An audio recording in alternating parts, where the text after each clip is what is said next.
মালবেসি গোত্র শনাক্তকরণ। মালবেসি একটি বড় গোত্র, ৭৫টি গণ এবং ১,০০০ থেকে ১৫০০টি প্রজাতি নিয়ে এই গোত্র গঠিত। পৃথিবীর বহু দেশে এর বিভিন্ন প্রজাতি জন্মে থাকে। বাংলাদেশে এই গোত্রের আনুমানিক ১৪টি গণ এবং ৪২টি প্রজাতি জন্মে থাকে। এর মধ্যে সবচেয়ে বড় গণ হল হিবিস্কাস, যার প্রজাতি সংখ্যা ১৫টি। কিভাবে মালবেসি গোত্র শনাক্ত করব? ১. উদ্ভিদের কচি অংশ রোমশ ও মিউসিলাসপূর্ণ বা পিচ্ছিল পদার্থযুক্ত। ২. পাতায় মুক্তপার্শ্বীয় উপপত্র বিদ্যমান। ৩. পুষ্প একক এবং সাধারণ উপবৃত্তিযুক্ত। ৪.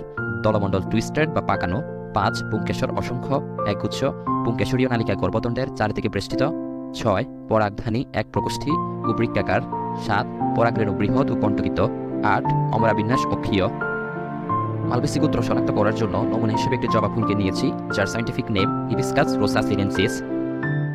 বাকিটা ভিডিওতে যেভাবে দেখানো হয়েছে সেভাবে স্টেপ বাই স্টেপ কাজ করতে হবে। প্রথমে আমরা বৃন্তটাকে আলাদা করে ফেলি।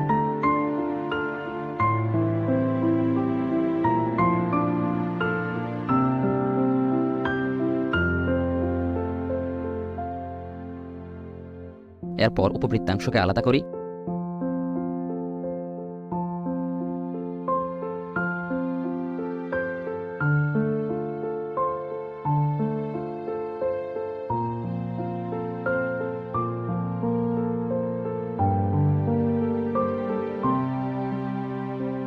বৃত্তাংশকে আস্তে আস্তে নিডেলের সাহায্যে কেটে আলাদা করি।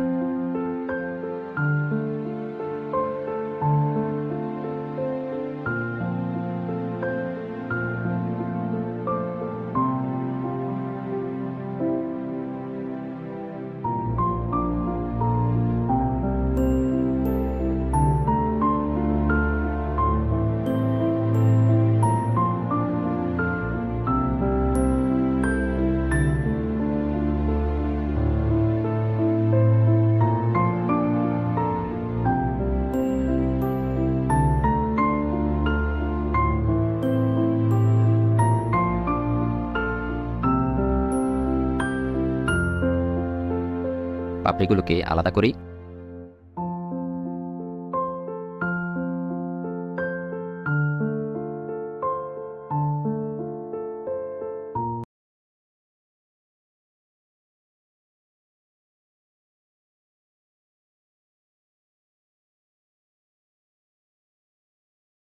বহিঃস্তবকটাকে সাবধানতার সাথে নিডেলের সাহায্যে ছিঁড়ে স্ত্রীস্তবকটাকে মুক্ত করি।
এখানে অসংখ্য পুংকেশর রয়েছে, এখান থেকে কয়েকটা পুংকেশর আলাদা করি।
এটা গর্ভাশয়। গর্ভাশয়ের মাঝে যদি হালকা করে চাপ দেই তাহলে অসংখ্য ডিম্বাণু দেখতে পাবো।